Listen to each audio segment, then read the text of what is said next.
dia, queridos, paz seja convosco, graças ao Senhor mais um dia, estamos aqui com vocês no canal Reino em Pauta. Deus abençoe a sua vida, muito obrigado a vocês que já se inscreveram no canal, muito obrigado a vocês que são nossos companheiros todos os dias aí, né? Que Deus abençoe a todos vocês. Meus amados, essa é a mensagem de número 4 da série O Processo Revela o Propósito. Gente, é muito forte isso. Eu queria que vocês pensassem muito comigo sobre essa questão do processo. E você pudesse ser grato a Deus pelo processo pelo qual você está passando. Você não olhasse para o processo como um bicho enorme contra você, mas você olhasse para o processo como uma bênção na sua vida, né? Existem processos, queridos, difíceis da gente entender.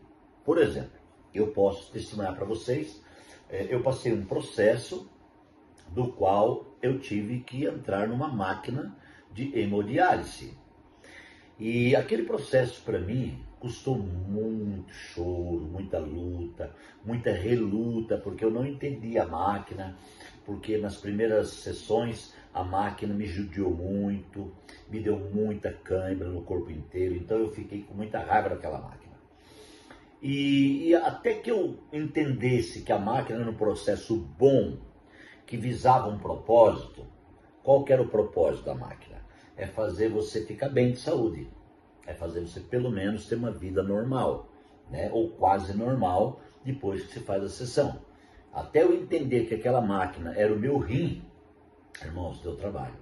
Eu tive que ter ajuda de um psicólogo da clínica.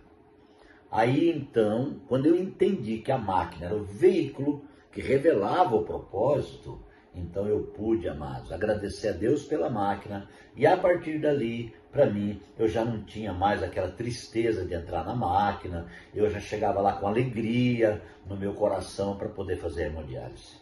Até que o propósito chegou, que foi eu viver, aguentar 2 anos de hemodiálise e depois ter um rim, uma oferta de um rim do meu querido irmão, o qual eu sou então hoje um renal crônico transplantado. Gente, em todo o processo então tem um propósito. Agora nós temos uma situação aqui na Bíblia, no capítulo 5 e versículo 7, está falando que Naamã levou uma carta do rei da Síria para o rei de Israel. E quando os reis de Israel recebeu a carta e leu, ele rasgou suas vestes.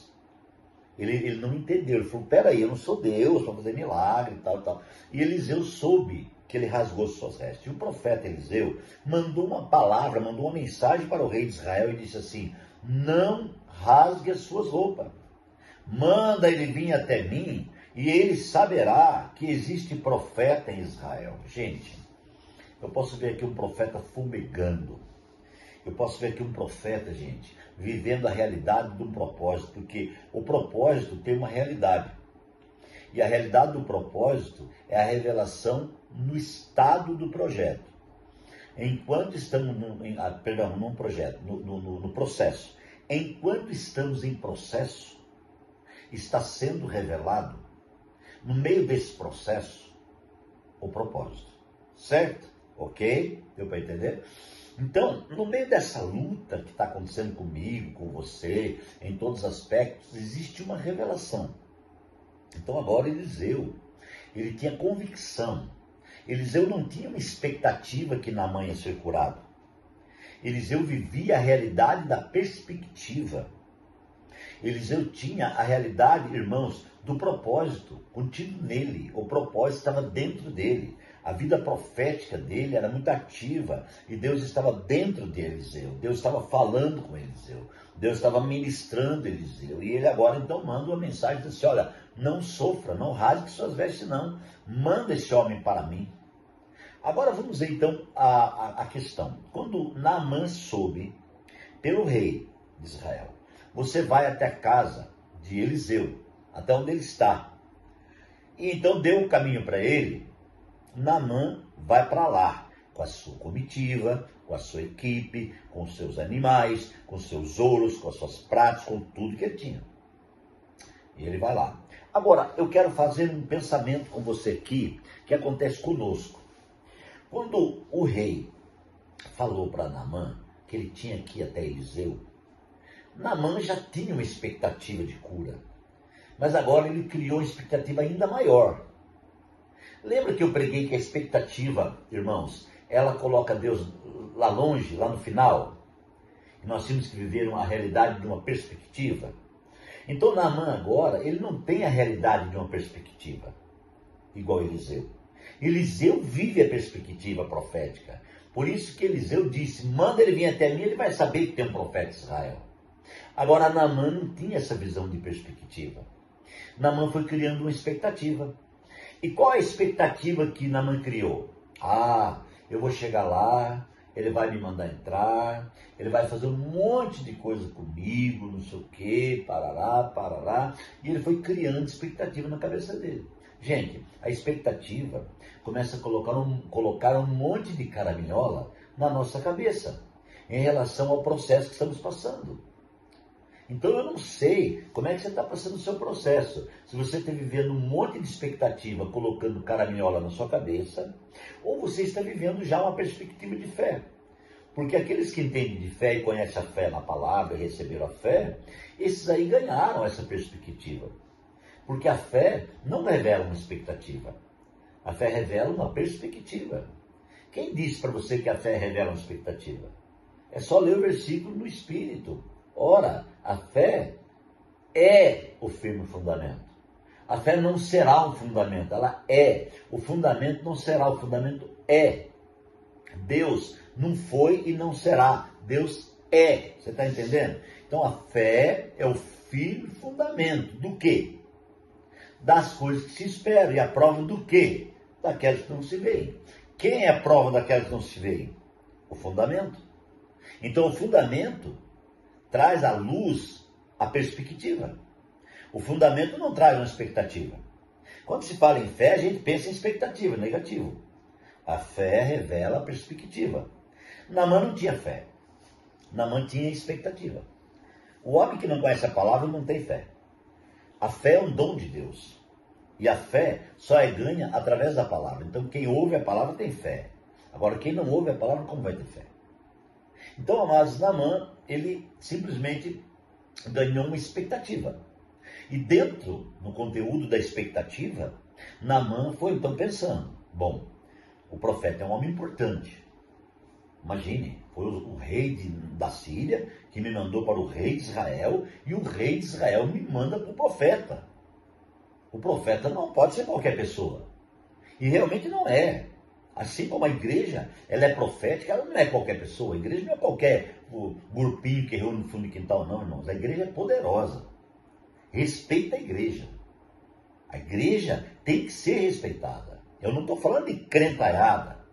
Eu não estou falando de falácia de pessoas que dizem eu sou crente. Eu estou falando da igreja. Estou falando de coisa séria. A igreja para mim é coisa séria. A igreja é edificação. A igreja é o corpo de Cristo. A igreja não é uma organização, a igreja é um organismo. A organização não funciona. O organismo funciona. Então a igreja funciona. Então vamos lá, vamos voltar aqui ao raciocínio, né? Então Naamã começa a caminhar vivendo uma expectativa. Ah, ele vai me chamar, né? Olha só, eu estou pensando assim, assim, assim. Mas diz aqui no versículo 9 que Naamã foi com seus cavalos e carros e parou à porta da casa de Eliseu. Eliseu enviou um mensageiro para lhe dizer, abre aspas, vá, lave 7 vezes no Rio Jordão e sua pele será restaurada. E você ficará purificado. Irmãos, o profeta aqui fala duas coisas, percebe? Lave 7 vezes no Rio Jordão, sua pele será restaurada e você ficará purificado. Então ele devia estar feio, uma barbaridade. Mas Deus vai restaurar você, vai curar você, vai purificar você. Gente, que tremendo, né? A palavra da perspectiva é essa.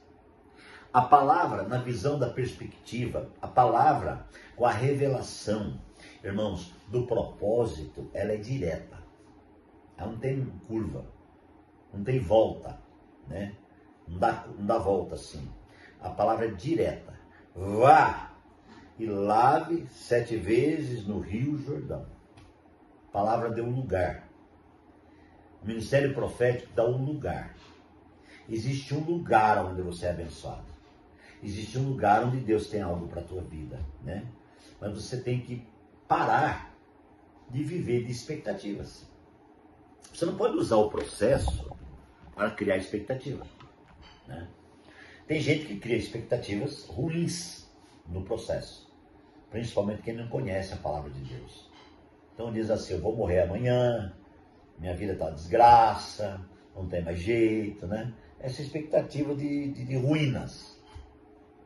Mas, quando você conhece a palavra de Deus, como Eliseu, você tem a perspectiva.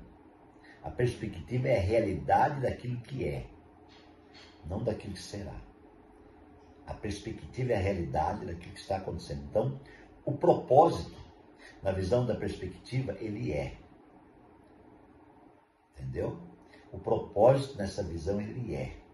Então, no meio do processo, você precisa ver que o propósito está presente. Porque o próprio processo revela o propósito. Essa é uma visão muito profunda. E eu queria que você entendesse no espírito. Ouça uma vez, 2 ou 3 o áudio, para você entender. Certo? E veja o vídeo, porque Deus, Ele quer ministrar o seu coração. Eu quero orar nesse momento e eu continuo depois falando aí mais a relação ao Rio Jordão. Pai, muito obrigado, porque o Senhor é fiel. Eu estou falando aqui, Senhor, eu sinto o Senhor falando. Por isso, ó Deus, que eu às vezes paro e fico naquele lugar ali, esperando mesmo até concluir aquela reflexão. Pai, eu sinto que o Senhor está falando aqui. Pai, entra com uma provisão na vida do meu irmão agora, da minha irmã, Senhor. Venha realizar uma obra, um milagre, venha derramar, Senhor. Venha se derramar para revelar o seu propósito, Senhor, no meio desse processo, Pai.